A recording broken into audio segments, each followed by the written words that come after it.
নৃত্য কৰি কৰি এই শ্লোক কোনে ৰচনা কৰিছে এই শ্লোক কাক দিবলৈ বনাইছে এই কথা মই জানিব বিচাৰো এই কথা শুনিলে মই ৰব নোৱাৰো মই গুহাৰ পৰা ওলাই আহিছো এই কথা মোক কোনে শিকাব এই কথা কোনে মোক বুজাব এই কথা মই কাৰ পৰা পাব পাৰিম হে ঋষিসকল তোমালোকে মোক তেওঁৰ সন্মান দিয়া তেতিয়া ঋষিসকলে ক'লে তোমাৰ পিতৃগুৰু বেদব্যাস টিকালজ্ঞ ঋষি প্ৰণেতা পৰমেশ্বৰ তুমি সেইজন গুৰুৰ ওচৰলৈ যোৱা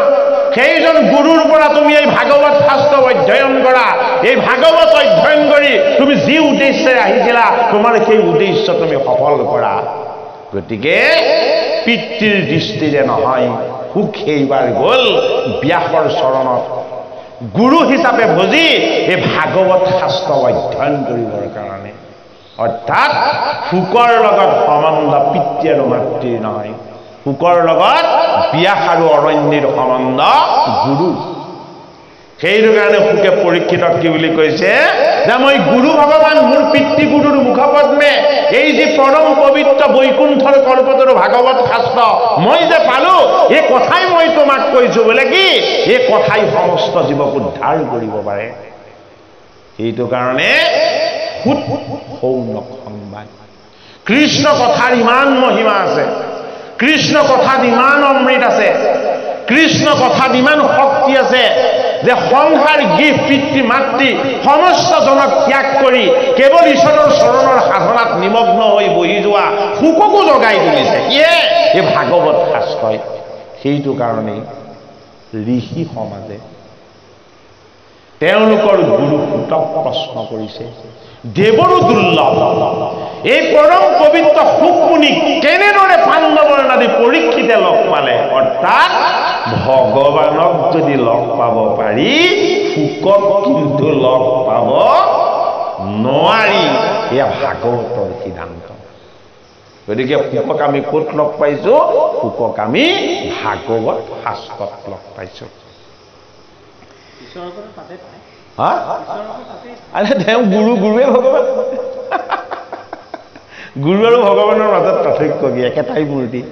এটা মুদ্ৰা ইপিধি সিপিধি নহয় জানো বাৰু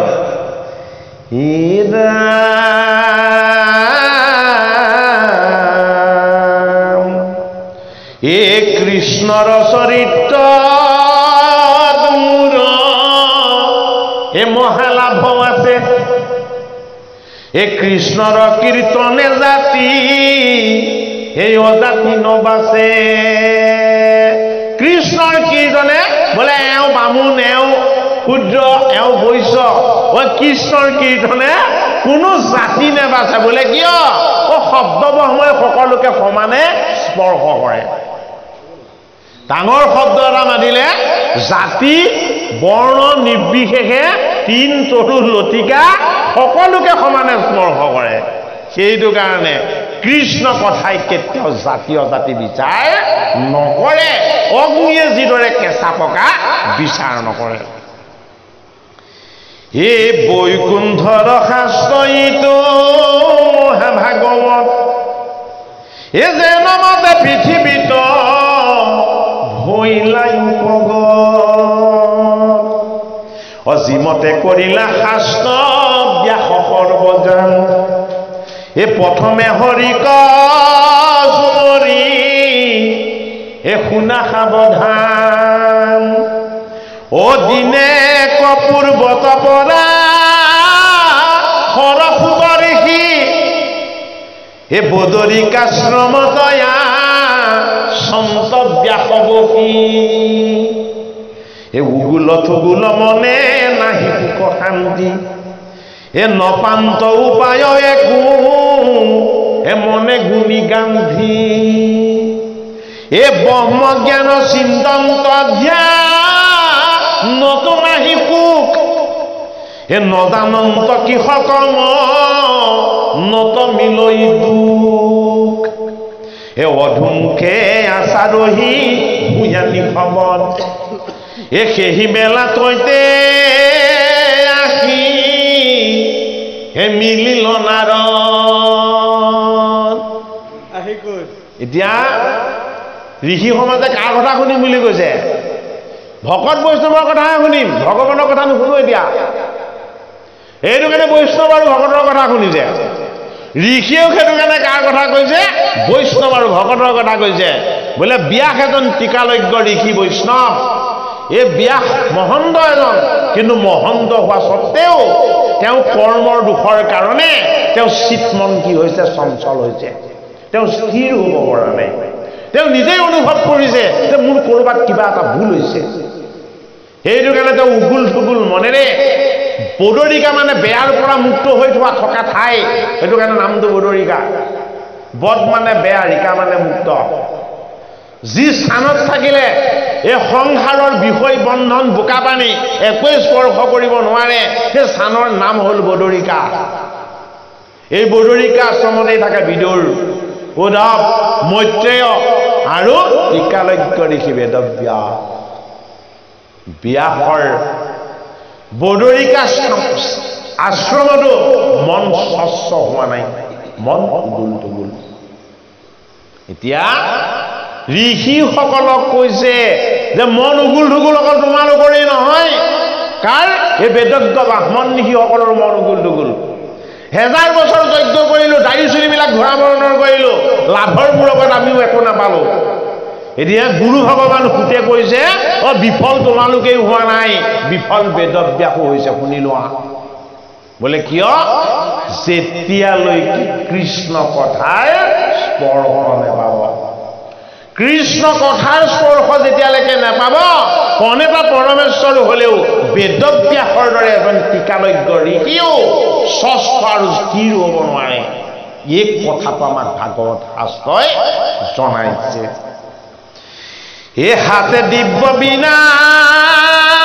যন্ত্ৰ, এ মুখে ৰাম নাম, এ হৃদয়ত কৃষ্ণ মূৰ্তি, এ স্ফূৰ্তি অবিশ্ৰাম, এ প্ৰেমে দ্ৰৱৈ চিত্তয়াতি ৰোমাঞ্চ কৰিণ, এ ধাৰাই চলতে আছৈ, এ নয়নৰ নীৰ, এ তুলন্ত যন্ত্ৰত মহা, এ হৰিৰ চৰিত্ৰ, এ নাৰদক দেখি ব্যাস, এ ঋষি শোচকিত, এ আঠে বেঠে উঠিলা ধৰিয়া কৃতাঞ্জলি, এ পৰম গৌৰৱে ঋষি, এ কৰিলা সেৱলি, ও দিলঞ্জয়া খনৱানী, এ বসিবাৰ তৰে, এ পাদ্যে যজ্ঞে গন্ধে ধূপে, এ পুজিলা সাদৰে, এ পণিপাতে পুচিলা কুশলয় আগমন, এ নাৰদ পুচিলা পাছে, এ ব্যাসক বচন, হাঁহিয়া বুলত ঋষি কহিও বৃত্তান্ত, এ কিবা হেতু নুহি কৈ তোমাৰ চিত্ত শান্ত, এ মহায়ুষ পিছকীয় কিৰণুহি চিত, এ মহন্তৰ মোহয়িতু কিনো বিপৰীত, এ চাৰিও বেদক কৰি, এ লাহা শাখা ভেদ, এ যাৰ যেন জাতি ধৰ্ম দিলা পৰিছে, কৰিলা ভাৰত পুৰাণ অস্তাদ, জগততে ব্যাপিল তোমাৰ ইতুজ, এ ব্ৰহ্মকো সাক্ষাৎকাৰ কৰা সমাধিত, এ তথাপি তোমাৰ কেনে অসন্তুষ্ট চিত, এ কহিও কৰি সিমুত ইহাৰ কাৰণ, এ শুনি প্ৰণিপাতে ব্যাসে বুলিলা বচন। ইয়াক ভাগৱত শাস্ত্ৰ প্ৰণয়ন কৰিবৰ কাৰণে উপদেশ দিবৰ কাৰণে আহিছে দেৱঋষি নাৰদ। কাক উপদেশ দিব? প্ৰণেতা পৰমেশ্বৰ বেদব্যাস। এতিয়া গুৰুৱে শিষ্যক কেতিয়া উপদেশ দিয়ে? যেতিয়া বতৰ খৰাং হ'ব, বৰষুণ নহ'ব, বোলে নামঘৰত ভাগৱত পাঠ পাতিব লাগিব, হয়নে নহয়? বোলে গৃহত ঢেৰ অসুখ বিসুখ হৈছে, ঢেৰ ক্ষতি হৈছে, সেইবিলাকৰ কোনো পৰিত্ৰাণৰ উপায় নাই, বোলে ভকত কেইজনমান মাতি গীতা পাঠ এভাগ কৰাবা, হয়নে বাৰু? গতিকে আমাৰ অমংগলবিলাকো ঈশ্বৰে ভালৰ কাৰণেহে দিয়ে, বোলে অলপ ইতিবাচক দৃষ্টিয়েও চাব লাগিব, নহ'লে আমাৰ ঈশ্বৰলৈকে মনত নপৰে। বেদৰ মন্ত্ৰবিলাক ইমান জটিল, ইমান অশৃংখলিত যে ঋষিসকলে বেদৰ সাৰ মৰ্ম বুজাত বৰ অসুবিধা হৈছিল। বেদব্যাসে অশৃংখলিত বেদৰ মন্ত্ৰবিলাকক শৃংখলাবদ্ধ কৰি 4টা শাখাত বিভক্ত কৰিলে। সেইটো কাৰণে তেওঁৰ নাম আছিলে কৃষ্ণ দ্বৈপায়ন। কৃষ্ণ দ্বৈপায়ন নামৰ পৰা তেওঁৰ এটা নতুন নাম হ'ল। অশৃংখলিত বেদৰ মন্ত্ৰবিলাকক ব্ৰাহ্মণসকলৰ সুবিধাৰ কাৰণে শৃংখলাবদ্ধ কৰি ভাগ কৰি দিয়াৰ কাৰণে বেদব্যাসৰ নামটোৱে হৈ গ'ল কি? কৃষ্ণ দ্বৈপায়নৰ উপৰিও বেদক বিভাজন কৰাৰ কাৰণে বেদব্যাস। এতিয়া বেদটো হ'ল আধ্যাত্মিক তত্ত্ব, ব্যাসটো হ'ল জ্যামিতিক তত্ত্ব। ব্যাস শব্দৰ অৰ্থ হ'ল প্ৰণয়ন। ব্যাস শব্দটোৰ অৰ্থ প্ৰণয়ন। বেদ শব্দৰ অৰ্থ হ'ল জ্ঞান। জ্ঞান মাৰ্গৰ কথাখিনিক যি প্ৰণয়ন কৰিছিলে সেয়া হ'ল বেদব্যাস। এতিয়া জ্ঞান মাৰ্গৰ ওপৰত তেওঁ আকৌ প্ৰণয়ন কৰিব লাগিব কি? ভক্তি মাৰ্গৰ শাস্ত্ৰ। ভক্তি মাৰ্গৰ শাস্ত্ৰ প্ৰণয়ন কৰিবৰ কাৰণে সদ্গুৰু লাগিব, শুদ্ধ গুৰুৰ চৰণ ভজিব লাগিব। গুৰুৰ চৰণ ধুৱাই গুৰুৰ চৰণৰ জল শিৰত ল'ব লাগিব। গুৰু ভগৱানক নৈবেদ্য ষোড়শোপচাৰেৰে উপাসনা কৰিব লাগিব।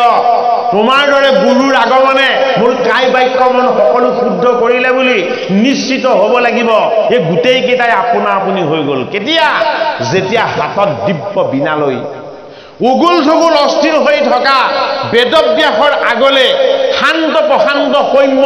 ঈষৎ ঈষৎ হাঁহি চকুৰে আনন্দৰ বন্যা বোৱাই দেৱঋষি নাৰদে যেতিয়াই কৃষ্ণৰ কীৰ্তন কৰি কৰি নৃত্য কৰি দিলে, তেতিয়াই বেদব্যাসৰ মনৰো পবিত্ৰতা লাভ হ'ল। যিজনে হৰিৰ গুণ কৰি গান কৰি হৰিৰ গুণ গান আৰু কীৰ্তনেৰে সৈতে দুই চকুৰে ভক্তিৰ গংগা বোৱাই ঈশ্বৰময় হৈ মোক আনন্দৰ ভাগ দি এই দুখৰ সময়ত কষ্টৰ সময়ত মোক সান্নিধ্য দিবলৈ আহিছে, এইজন সাধাৰণ নহয়, এইজনেই মোৰ ভগৱান, এইজন হ'ল দেৱঋষি নাৰদ। সেইটো কাৰণে গীতাৰ বিভূতি যুগত ভগৱান কৃষ্ণই নিজৰ মুখপদ্মে বাণী ৰাখিছে। কি বুলি বাণী ৰাখিছে? হস্ত সৰ্ব বিখ্যানম দেৱৰ্ষি নাম সনাৰদ গন্ধৰ্বনম চিত্তৰথু সিদ্ধি নাম কো বিনুনি অশস্ত সর্ব বিখ্যানম দেবর্ষি নাম সনারদ গন্ধর্বনম চিত্তরথু সিদ্ধি নাম কো বিনুনি। এই শ্লোক জনাত তিনিজন বৈষ্ণৱৰ নাম স্মৰণ কৰা হৈছে। এইটো কাৰণে গীতাৰ শ্লোক ইমান পবিত্ৰ। কাৰ কাৰ নাম স্মৰণ কৰিছে? প্ৰথমতে তেওঁ নিজৰ কথা কৈছে, কৃষ্ণই মই কি? মই অস্বস্থ বৃক্ষ, এই সংসাৰখনত চলা এই সংসাৰৰূপী যিজোপা বৃক্ষ, এই সংসাৰৰূপী বৃক্ষজোপা মই হলো অস্বস্থ, মই হলো আহত। এই আহতৰূপী সংসাৰ বৃক্ষৰ পৰা এই জীৱবিলাকক মূলৰ তত্ত্বলৈ লৈ যায়, মূল তত্ত্বত নমন কৰাই আনন্দময় মোৰ গুণ কীৰ্তনৰ ভাগ দিয়ে এজন মোৰ এই অৱতাৰ স্বৰূপ কোন? দেৱ ঋষি নাৰদ। দেৱ ঋষি নামছ নাৰদ। নাৰদ দেৱ ঋষি হৈ শান্ত থকা নাই, মোৰ গুণ কীৰ্তন আৰু উপাসনাৰে তেওঁ কি হয়? গন্ধৰ্বৰ ৰূপ লয়। সেইটো কাৰণে গন্ধৰ্বজনৰ নাম হ'ল চিত্তৰথ। আৰু কি? মোৰ গীত, মোৰ গুণ, মোৰ গান, মোৰ উপাসনা, এই সাধনা একোৰে লগতে তুলনা নহয়। এই সাধনা সিদ্ধিৰ আটাইতকৈ শীৰ্ষত, সিদ্ধিৰ শীৰ্ষত সাধনা কৰি ভক্তিৰ ভাগবিলাকক প্ৰত্যক্ষভাৱে জনাই কালৰ গতি তামসীৰ গতি জীৱৰ বিলাই এই সমস্ত তত্ত্বক ভাগদান কৰা মোৰ এই এক অৱতাৰ বোলে কি? মই এই হলো কপিল ভগৱান। এজন নাৰদ, এজন চিত্তৰথ, এজন কপিল। ভগৱান কৃষ্ণই অৰ্জুনক কৈছে এয়া মোৰ বিভূতি, এয়া মোৰ ৰূপ, এয়া মোৰ স্বৰূপ, এয়া মোৰ তত্ত্ব, এয়া মোৰ স্বৰূপক প্ৰকাশ কৰাৰ এক আনন্দময় ব্যৱস্থা। সেইটো কাৰণে দেৱ ঋষি নাৰদ যেতিয়া বেদব্যাসৰ ওচৰত উপগত হ'ল, বেদব্যাসৰ মন শান্ত হ'ল, মনৰ দুখ দূৰ হ'ল, মনৰ অশান্তি আঁতৰ হ'ল, আৰু লগে লগে কি কৰিলে? তেওঁৰ যিটো সমস্যা আছিলে সেই সমস্যাটো এটা বেদব্যাসৰ আগত বেগত হ'ল। হে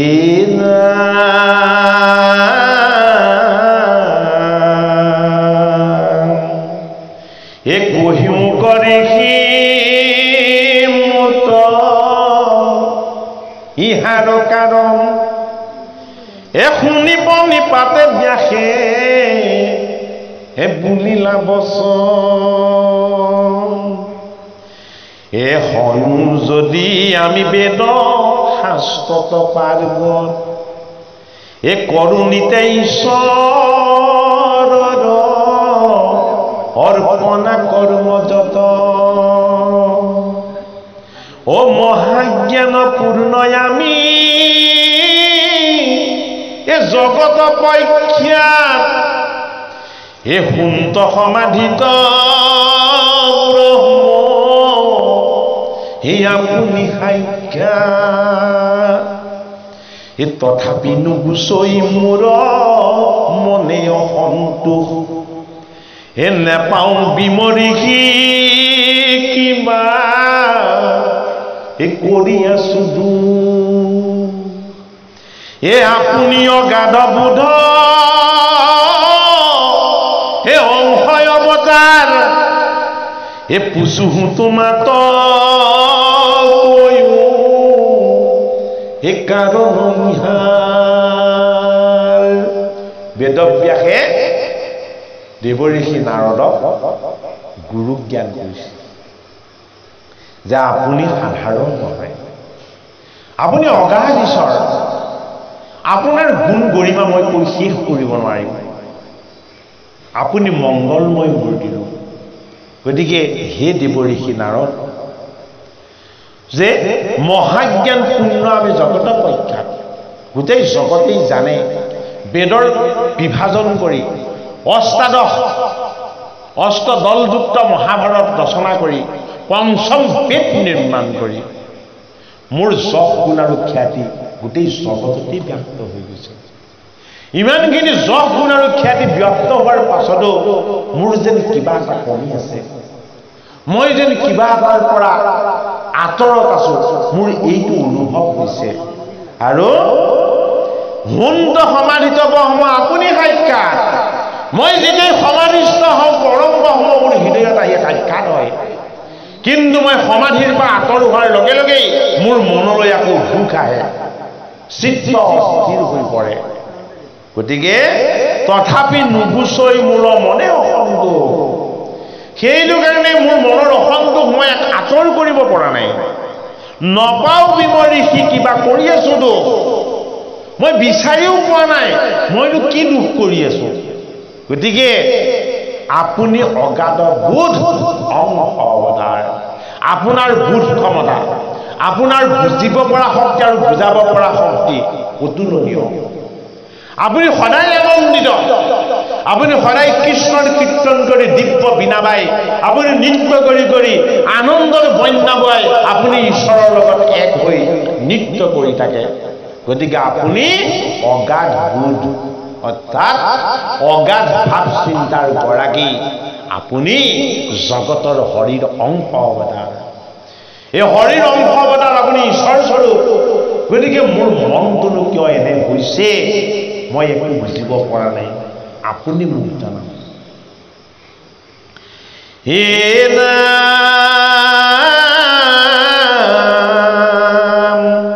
হে নাৰদ বদতি মহা হৰিষি শুনা ব্যাস তুমি কি কৰিলা সবে এ জগতকে না এজন সন্ত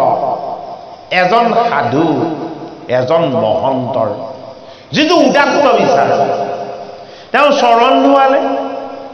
ঈশ্বৰৰ অংশ অৱতাৰ বুলি তেওঁ প্ৰশংসা কৰিলে তেওঁ চৰণৰ জল শিৰত তোলে ইমানখিনি তুতি নদী উপাসনা কৰাৰ পাছতো যিটো সত্য সেই সত্যটোক তেওঁ কেতিয়াও গোপন নকৰিলে বেদব্যাসে বেয়া হ'ব বুলি তেওঁ চিন্তা কৰা নাই সত্যক যদি গোপন কৰা হয় তেতিয়াহ'লে ঈশ্বৰ প্ৰকাশ নহ'ব এইটো কাৰণে বেদব্যাস টিকালজ্ঞ ঋষি এওঁ সত্যটো যদি মই দেখুৱাই দিওঁ এওঁ আনন্দহে কৰিব কেতিয়াও বেয়া নেপায় কিন্তু আমাৰ আকৌ ভকতক দুখ দেখুৱালে বেয়া পায় ঐ আমি জানো সকলো জানো ভাগৱত চৰ্চা কৰিলেও আমাৰো ঢেৰ ভুল হয় শব্দ উচ্চাৰণে হওক কথা কওঁতেই হওক বহুতখিনি খুটি নাতি ৰয় হয় নহয় বাৰু আৰু সেইখিনি যদি কোনোবাই দেখুৱাই দিয়ে আমি সেইজনক শ্ৰদ্ধাহে কৰিব লাগে কাৰণ আমাৰ শুভাকাংক্ষীৰ কাৰণে সেইটো দেখুৱাই দিছে যদি আমাক হিংসা কৰিলেহেঁতেন দেখুৱাই নিদিয়ে নহয় যে কিবা এটা ভুল হৈ গৈছে এইটো আপোনাৰ ভুল হ'ল দেই হয় নহয় আমি সেইটো আনন্দ কৰিব লাগিব কিয় সেইজন আমাৰ কাৰণে গুৰুস্বৰূপ যিজনে আমাক এইদৰে বেদব্যাসক নাৰদে দুখ দেখুৱাৰ দৰে অজানিতে অবাঞ্ছিতভাৱে হোৱা ভুল এটা আঙুলিয়াই দেখুৱাই দিয়ে গতিকে বাপ সমস্তকো আমি এই কথাষাৰ জনাইছোঁ ভক্তিৰ মাৰ্গত যদি কেতিয়াবা আমাৰ কিবা সিদ্ধ হয় আপোনালোকে আঙুলি টুৱাই দেখুৱাই দিব আমি গুৰু জ্ঞানহে কৰিম আমি কেতিয়াও বেয়া নেপাওঁ এইটো উচিত নহয়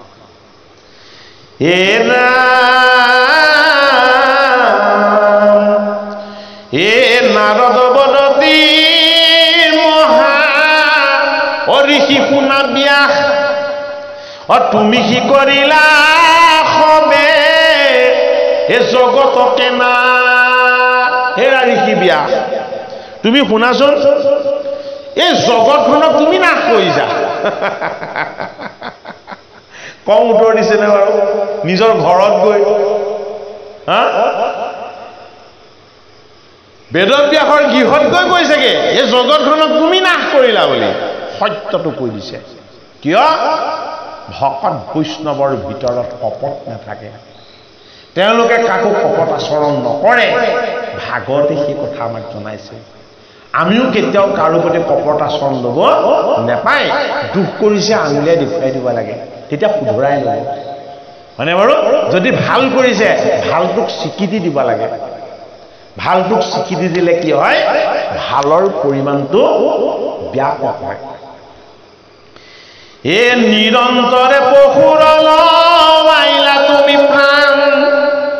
নাহি মন্দ কৰ্ম আৰু ইহাৰ সমান নিৰন্তৰে পশুৰ লৱাইলা তুমি প্ৰাণ এই ব্ৰহ্মময় পশুবিলাকৰ নিৰন্তৰ অৰ্থাৎ বিৰামহীনভাৱে তুমি কোনো ধৰণৰ চেদ নপৰাকে সেই জীৱবিলাকৰ পশুবিলাকৰ তুমি ঈশ্বৰ সেৱাৰ নামত তুমি প্ৰাণবিলাক লোৱালা নাৰদে কৈছে বেদব্যাসক হে নাহি মন্দ কৰ্ম আৰু ইহাৰ সমান ইয়াতকে বেয়া কাম একো নাই এই পশুবিলাকৰ যে তুমি প্ৰাণ লোৱাইছা তুমি শাস্ত্ৰৰ বিচাৰ বুলি দেখুৱাই এইটো তোমাৰ জীৱনৰ প্ৰথম ভুল কাৰ বেদব্যাসৰ যি ভাগৱত শাস্ত্ৰ প্ৰণয়ন কৰি দ্বাদশস্কন্ধ ভাগৱত আমি শ্ৰৱণ কীৰ্তন কৰি ঈশ্বৰ কৃষ্ণৰ চৰণ সেৱাৰ অমৃত পান কৰিব পৰাৰ সুযোগ দিছে এইজন বেদব্যাসৰো প্ৰাৰম্ভতে ভুল হৈ গৈছে গতিকে ভুল হোৱাটো ডাঙৰ কথা নহয় ভুলটোক কৰি ভুলটোক স্বীকাৰ কৰি ভুলটোক শুধৰাই যদি লোৱা নাযায় তেতিয়াহ'লে সেইটোহে ডাঙৰ কথা বেদব্যাসে ভুলক স্বীকাৰ কৰিলে আৰু কি কৰিলে নাৰদৰ উপদেশ মানি ভুলৰ সংশোধন কৰি ল'লে গতিকে বৈষ্ণৱৰ চৰিত্ৰ শুনিব বিচাৰিছে কোনে ঋষি সমাজে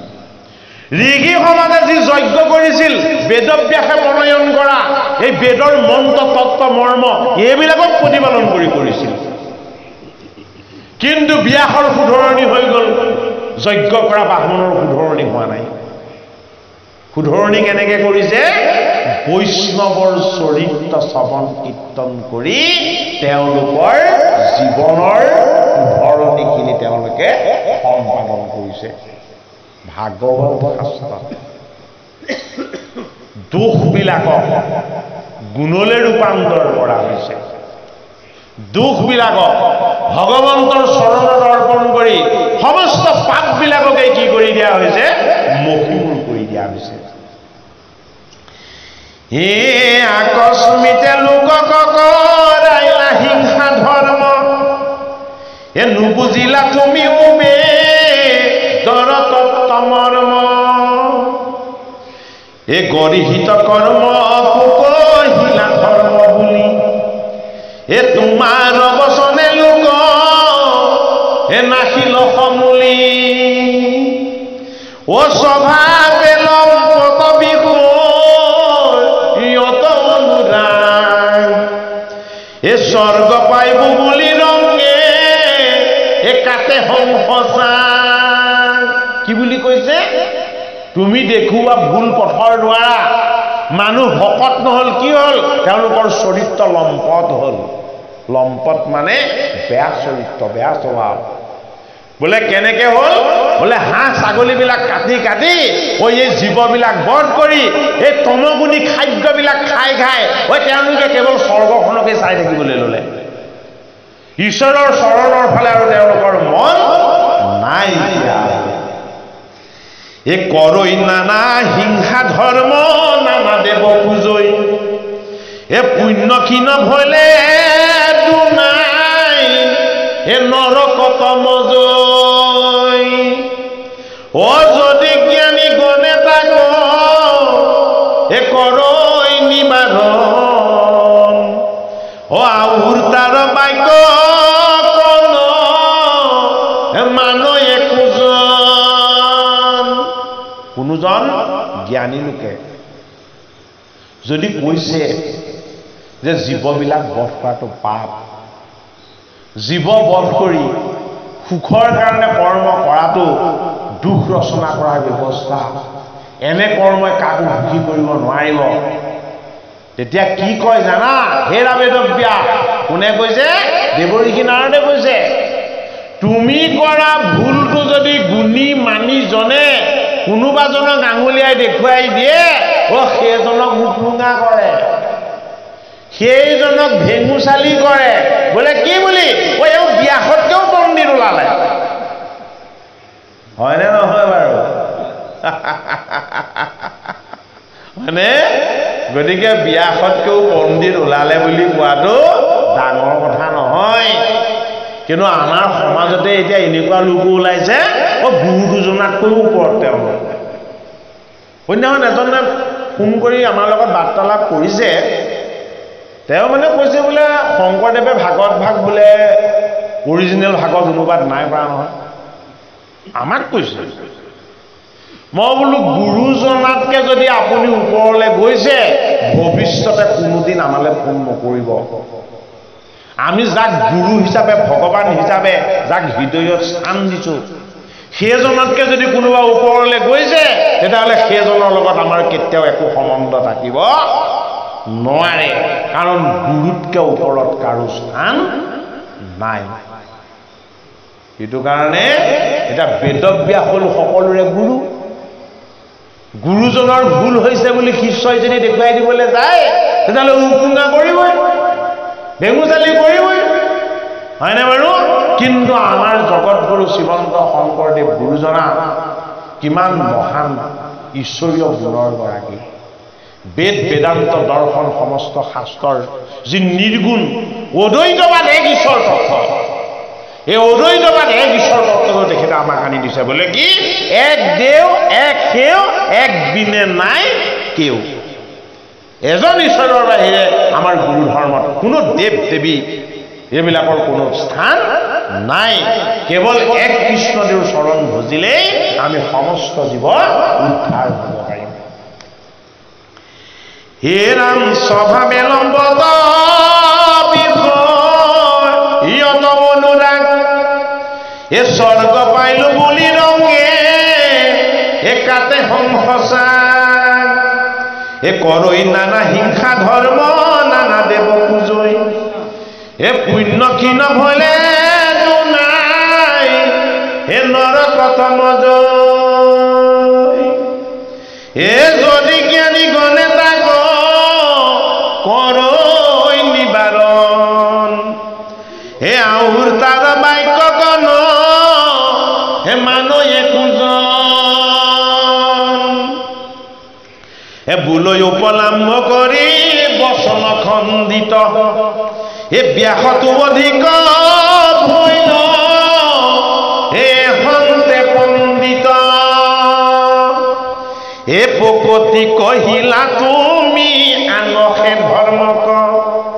হে নকৈলা পক্ষাত কৰি কৃষ্ণ কীৰ্তনক এ সিজিল তোমাত ঋষি পৰম অন্যায় এ নুহি সুস্থ চিত্ত তোমাৰ নিজৰ অনিষ্ট নিজেই কৰিলা তোমাৰ নিজে কৰা কৰ্মৰ ফল তুমি নিজেই ভুগিছা সেইটো কাৰণে তোমাৰ চিত্তটো স্থিৰ হোৱা নাই হে বেদব্যাস মই তোমাক তোমাৰ ভুলটো আঙুলিয়াই দিম তুমি এতিয়া তোমাৰ এই ভুলটোৰ শুধৰণি কৰা ভাগৱত সকলোকে শুদ্ধ আৰু পবিত্ৰ কৰিব পৰা অমৃত এইটো কাৰণে দেৱঋষি নাৰদ এজন নিজেই মহাভাগৱত ভগৱত মূৰ্তি মাতৃৰ গৰ্ভত থাকোঁতে ভাগৱত শিক্ষা দিছে কাক প্ৰহ্লাদক গতিকে এনেজন ঈশ্বৰ প্ৰভুৰ যদি কেনেবাকে সান্নিধ্য পায় টিকালজ্ঞ ঋষি বেদব্যাসৰ সমস্ত ভুলৰ শুধৰণি হৈ যায় হে মূৰ উপদেশে ভাগৱত শাস্ত্ৰ হে প্ৰচাৰক গোবিন্দৰ হে গুণ নাম মাত্ৰ এ শ্ৰৱণ কীৰ্তনে তাৰ তৰুক নিশেষ এ দুৰহুক তোমাৰ হে নৰ মহাক্লেশ এ যজ্ঞ বিভকত নৱবিধ মাধৱ এ শ্ৰৱণ কীৰ্তন তাতো এ মহামুখ্যত এ অৰ্চন বন্দন ধ্যান সমস্ততে কৰি এ যশ কীৰ্তনতে আতি এ কুষ্ঠ সুন্ত হৰি কথা এই হৰি সন্তুষ্ট হৈ থাকোঁতে জলযোগাৰ ব্যৱস্থাটো কৰি দিওঁ কওক কৃষ্ণ অ হৰি অ ৰাম হে ৰাম ভকতে যতে গাৱৈ গুণ নাম ছয় হে তাৰ মালা গাজি ধন্ত কৃপাময় কৃষ্ণ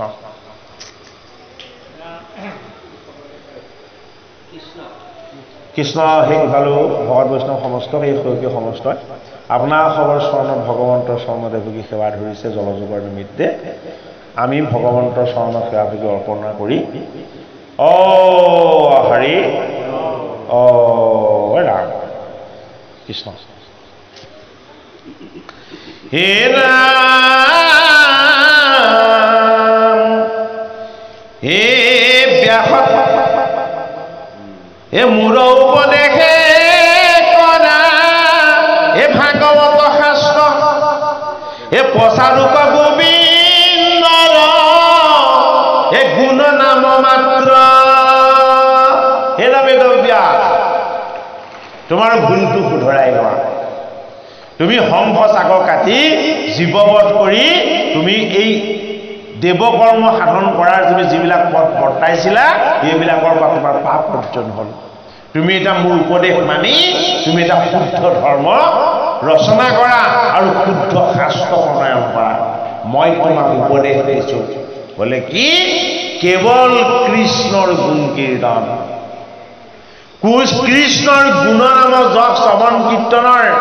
তুমি যদি শাস্ত্ৰ প্ৰণয়ন কৰা সেই শাস্ত্ৰই তোমাক উদ্ধাৰ কৰিব জগত উদ্ধাৰ কৰিব বোলে কি ভগৱান কৃষ্ণই গলত কি পিন্ধে জানা তা বেদব্যাসে কৈছে বোলে মই নাজানো ভগৱান কৃষ্ণই গলত পিন্ধে তেওঁৰ যি পুণ্যময় নাম তেওঁৰ ভকতে শ্ৰৱণ কীৰ্তন কৰে সেই নামৰ মালা পিন্ধে আৰু সেই নামৰ মালা পিন্ধি তেওঁ কি কৰে ভকতক আশীৰ্বাদ দান কৰে এইটো কাৰণে তুমি গোবিন্দৰ গুণ নাম যশৰ যি ভাগৱত শাস্ত্ৰ এই শাস্ত্ৰ এইবাৰ তুমি একান্ত চিত্তে প্ৰণয়ন কৰা এ শ্ৰৱণ কীৰ্তনে তাৰ এ তৰুপ নিশেষ এ দূৰ হোক তোমাৰ হে নৰ মহাক্লেশ এ যজ্ঞ বিভগত নৱবিধ মাধৱৰ এ শ্ৰৱণ কীৰ্তন তাতো হে মহামুখ্যতৰ হে অৰ্চন বন্দন ধ্যান সমস্ততে কৰি হে যশ কীৰ্তনতে ৰাতি হে তুষ্ট সন্ত হৰি হৰি সন্তুষ্ট হয় তেওঁ সন্তুষ্ট কৰিবৰ কাৰণে নৱবিধা ভক্তি আছে কিন্তু তাৰ ভিতৰতে মুখ্য শ্ৰৱণ কীৰ্তন গতিকে তুমি হৰিক সন্তুষ্ট কৰিব পাৰিলেই তোমাৰ দুশ্চিন্তা দূৰ হ'ব মন শান্ত প্ৰশান্ত হ'ব সেইটো কাৰণে তুমি কি কৰা গোবিন্দৰ গুণ নাম যুক্ত শাস্ত্ৰ প্ৰণয়ন কৰি এই গোবিন্দৰ গুণ কীৰ্তন শ্ৰৱণ কীৰ্তন ধৰ্মৰ তুমি কি কৰা প্ৰচাৰ কৰা বেদব্যাসক দেৱঋষি নাৰদে ভাগৱত শাস্ত্ৰৰ প্ৰথম স্কন্ধত সেই উপদেশ দিছে হে ৰাম এই ভকতে যতে গাৱৈ এই গুণ নাম ছয় এ তাৰ মালা গান্ধী আপিন ধন্ত কৃপাময় ও হৰি ও কৃষ্ণ হে ৰাম হেন জানি ব্যাসৰে কি তুমি সৰ্বজান অনিৰ্মিউক শাস্ত্ৰ কৃষ্ণ হে কীৰ্তন প্ৰধান সেইফালৰ পৰা দিওঁ নাই এতিয়া নহয় আধা কামুৰি ল'ম হে হেন জানি ব্যাসৰে কি হে তুমি সৰ্বজান হে নিৰ্মৃগ শাস্ত্ৰ কৃষ্ণ হে কীৰ্তন প্ৰধান যিটো শাস্ত্ৰে নাহি নাম কৃষ্ণৰ চৰিত্ৰ হে উচিষ্ট গৰ্তটো কৰি হে শিশি অপবিত্ৰ এটা বেদব্যাসক দেখুৱাই দিলে তুমি প্ৰণয়ন কৰা বস্তুবিলাক কিমান অপবিত্ৰ আছিলে বোলে কি যি শাস্ত্ৰ কৃষ্ণৰ গুণ আৰু নাম নাই সেইবিলাক বোলে কি ডাষ্টবিনৰ নিচিনা উচিষ্ট দত্ত মানে কি যিবিলাক বস্তু আমি খাই বৈ এৰাৰ পাছত এইবিলাক বৰ্জিত বুলি আমি আঁতৰত পেলাই দিওঁ যিবিলাক কোনোদিন আকৌ চুবলৈও বিচৰা নহয় আৰু চাবলৈও বিচৰা নহয় সেইটো কাৰণে বেদব্যাসক এই শিক্ষা দিছে যি শাস্ত্ৰত কৃষ্ণৰ নাম নাই কৃষ্ণৰ গুণ নাই কৃষ্ণৰ যশ নাই সেই শাস্ত্ৰ উচিষ্ট গৰ্তৰ দৰে সি জগতৰ কেতিয়াও মংগল কৰিব নোৱাৰে হে ৰাম কাকতুল্য কামি পুৰুষৰ তাতৰতি এ ভকতৰ নাহি তাত এই অভিলাষমতি কাকতুল্য মানে কাউৰী আৰু শিয়ালৰ নিচিনা বোলে কি যিবিলাক কেৱল কামনা বাসনা লোভ লালসাতে থাকে এই কাউৰী আৰু শিয়ালৰ নিচিনাকে খল স্বভাৱৰ সেইসকলৰ কি কথাত যদি কামনা বাসনাযুক্ত কথাতে যদি হৰি কৃষ্ণ গতিকে কামনা বাসনাযুক্ত ভাৱনাবিলাক আমাৰ হৃদয়ত কেতিয়া সবল হ'ব যেতিয়া আমাৰ হৃদয়ত কৃষ্ণ ভাৱনা নাথাকিব আমাৰ হৃদয় মন্দিৰত যেতিয়া কৃষ্ণৰ সেৱাৰ বন্তি নজ্বলিব আমাৰ হৃদয় মন্দিৰত যেতিয়া কৃষ্ণৰ গুণনাম যাওঁ শ্ৰৱণ কীৰ্তন নহ'ব তেতিয়া আমাৰ মনলৈও লোভ লালসা কাম বাসনা এইবিলাক কি হ'ব বেছি শক্তিশালী হৈ আহিব ভাগৱত শাস্ত্ৰই সমস্ত জীৱক পবিত্ৰতাৰ ভাগ দিব বিচাৰিছে এই ভাগৱত শাস্ত্ৰই আমাক যি ঈশ্বৰ ভক্তিৰ ঈশ্বৰ সেৱাৰ ঈশ্বৰ চৰণ উপাসনাৰ যি শুদ্ধ এক সবল আমাক পদ্ধতি আমাৰ মাজলৈ আনিছে এই পদ্ধতিয়ে এই ব্যৱস্থাই আমাৰ গীত আমাৰ গাঁও আমাৰ সমাজ এই সকলোখিনিকে স্বচ্ছ কৰিব এইটো কাৰণে বায়ুটো যদি শুদ্ধ হয় তেতিয়াহে ৰোগমুক্ত হ'ব নহ'লে বায়ুৰ ভয়ত কৰোণাৰ সময়ত প্ৰত্যেকে দুখন মাস্ক মাৰি ল'ব লগা হৈছিলে বেয়া বায়ুৱে কেনেবাকৈ আমাৰ ওচৰলৈ মৃত্যু আনে নেকি হয়নে বাৰু খং ৰাগ দেশ অহংকাৰ এইবিলাকত আমাৰ দেহৰ বায়ুবিলাকো প্ৰদূষিত হয় আমি নিশ্বাসত সেই বায়ু এৰি দিওঁ এই বতাহবিলাকো প্ৰদূষিত হৈ যায় এই প্ৰদূষিত বতাহটোক যদি আমি শুধৰাই নলওঁ তেতিয়াহ'লে ইয়াত ৰোগ ব্যাধি অপায় অমংগল বিভিন্নবিলাক ঘটিবলৈ ল'ব বতাহ শোধন কিহে কৰিব ভগৱানৰ গুণ নাম যশে কৰিব এই শব্দবহময় ধূলি বালিৰ অপবিত্ৰতাবিলাকক দূৰ কৰি ঈশ্বৰৰ আনন্দময় তত্ত্বক প্ৰকাশ কৰিব সেইটো কাৰণে নাম যদিও নিৰ্গুণ নাম ক'ত ৰৈছে ৰহস্যত ৰৈছে বিজ্ঞানেও যাক ঢুকি নাপায় সেয়াই ভগৱানৰ নাম ই বিজ্ঞানতকৈও ওপৰত সেইটো কাৰণে নাম কি নাম ৰহস্যযুক্ত বস্তু লোৱাজনেও বুজিব নালাগে ইয়াৰ মহিমা কিমান শুনাজনেও বুজিব নালাগে ইয়াৰ মহিমা কিমান বোলে কি নামৰ মহিমা ভগৱানেও নাপায় পাৰ ইমান অনন্ত মহিমাযুক্ত এই ঈশ্বৰৰ শ্ৰৱণ কীৰ্তন ভক্তিৰ তত্ত্ব ভাগৱতৰ প্ৰথম স্কন্ধত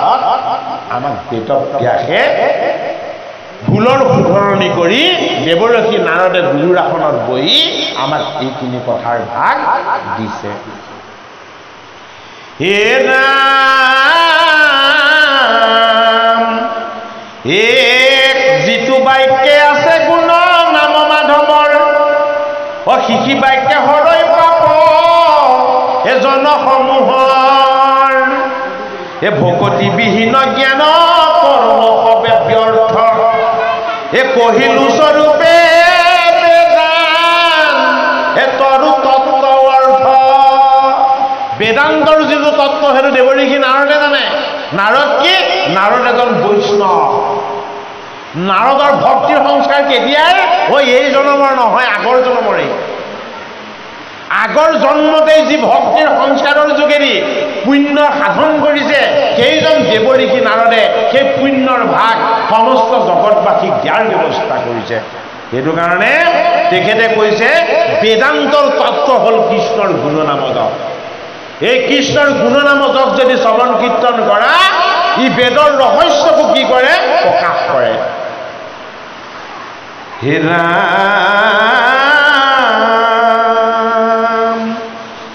হে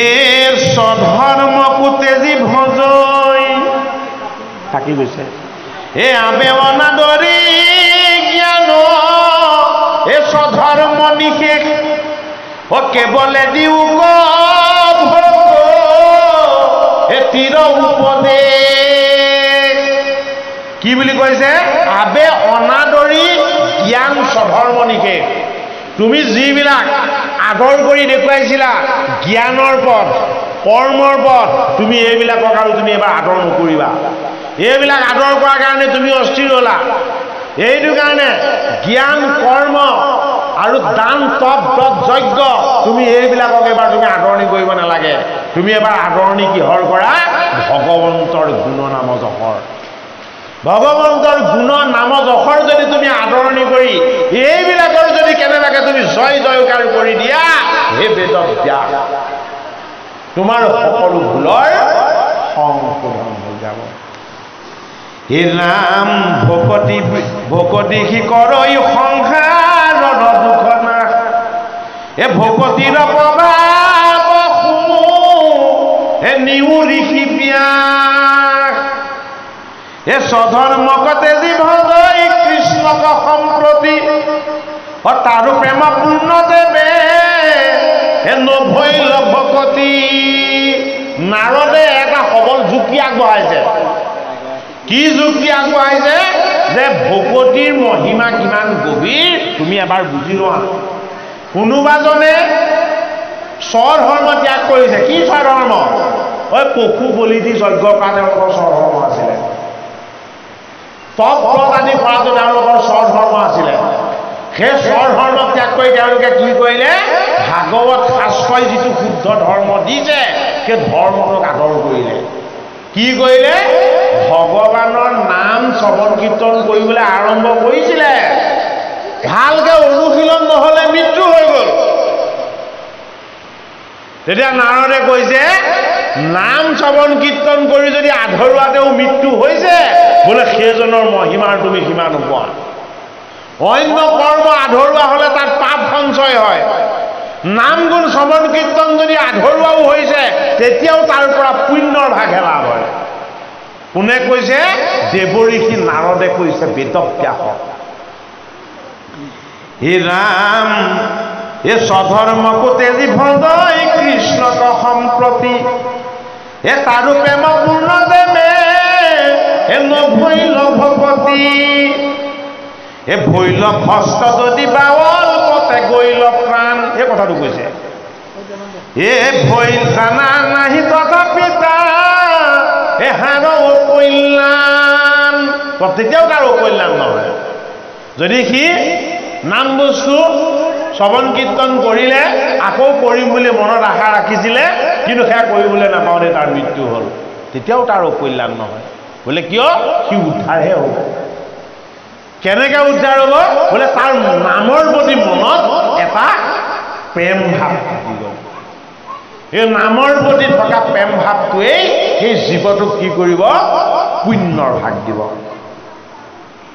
এই উদ্ধবাহু কৰি কৰো হেৰা অংগীকাৰ এই অধম জাতিত যদি এই জন্ম ভৈলা অজ্ঞানীটো কৰ্মটো কৰি এ তথাপি অধিক এ দেৱৰ বন্দনী যিটো এ ভকতি ৰসিক এ হেন জানি মহাবুদ্ধিমন্ত যিটো জন এ ভকতিৰ অৰ্থ মাত্ৰ এ কৰোক যতন এ কালে কৰ্মে মিলাইবে বিষয়ক সুখ এ উপদেশী লোক কৃষ্ণ সন্মুখ হৰিনাম হে ৰাম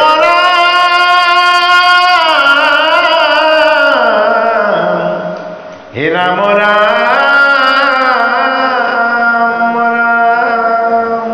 বেদব্যাসক কোৱাৰ লগতে ভাগৱত কথা শ্ৰৱণ কীৰ্তন কৰা সমস্ত জনকেই দেৱঋষি নাৰদে উপদেশ দি গ'ল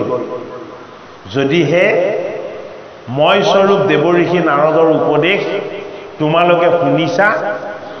মই অৰ্থাৎ দেৱঋষি নাৰদে টিকালজ্ঞ ঋষি বেদব্যাসক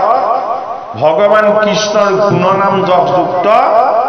ভাগৱত শাস্ত্ৰ প্ৰণয়ন কৰিবৰ কাৰণে উপদেশ দিছোঁ এই উপদেশ যি ভাগৱত শ্ৰৱণ কীৰ্তন কৰিছে সকলোকে দিছোঁ গতিকে সেই উপদেশী লোক এই ভাগৱত শাস্ত্ৰত নাৰদে সমস্তজনকে উপদেশী লোক বুলি কৈছে আৰু উপদেশী লোকসকলক কি বুলি কৈছে যে তোমালোক কৃষ্ণক সন্মুখ হোৱা কৃষ্ণৰ সন্মুখ কেনেকৈ হ'ব লাগিব ভকত বৈষ্ণৱৰ সংগ ল'ব লাগিব ভগৱানৰ নাম গুণ শ্ৰৱণ কীৰ্তন কৰিব লাগিব আৰু লগতে এই গুৰু গৃহলৈ আহি আমি ইয়াৰ পুণ্য যিকণ পবিত্ৰ বতাহ এই বতাহকণ আমি সেৱন কৰিবলৈ পাব লাগিব ভাগৱত গৃহত থাকি শুনিলেও হয় কিন্তু আপুনি হাস্তাহানাৰ গন্ধ 1 কিলোমিটাৰ আঁতৰত যদি গোন্ধাই থাকে নাপায় ওচৰলৈ যাব লাগিব তেতিয়াহে পাব ভগৱন্তৰ অৰুণ চৰণৰ চন্দন তুলসীৰ সুগন্ধিকণ পাবলৈ সুগন্ধি প্ৰকাশ হোৱা ঠাইখনত আমি আহি পাব লাগিব হে কৃপালু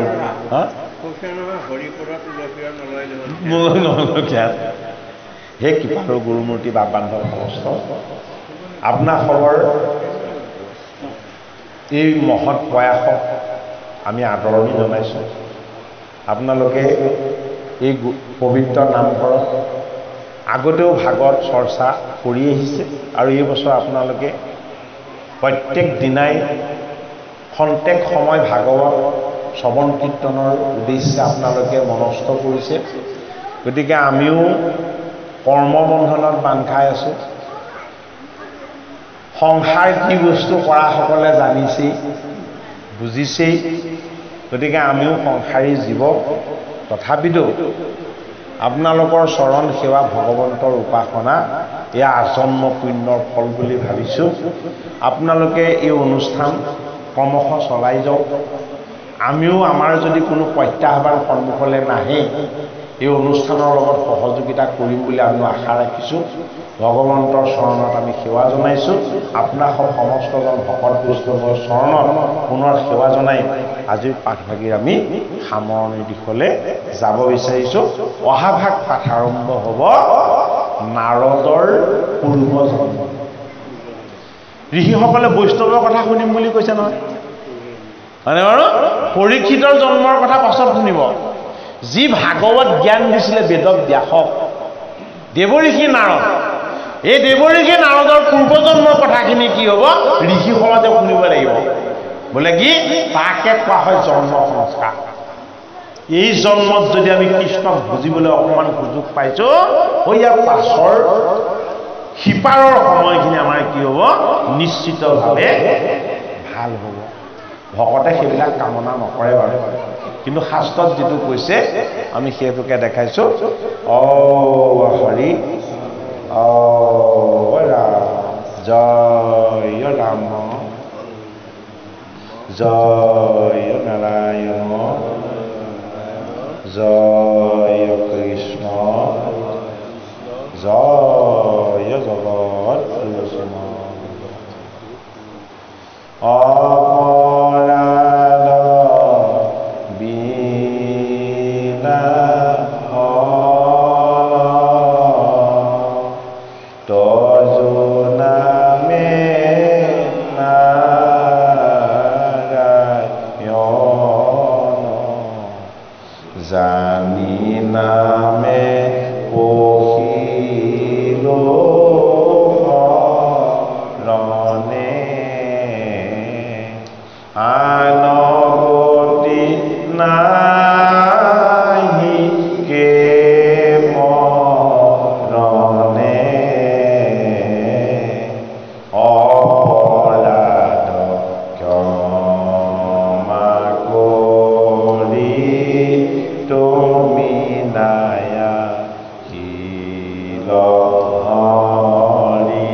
Simon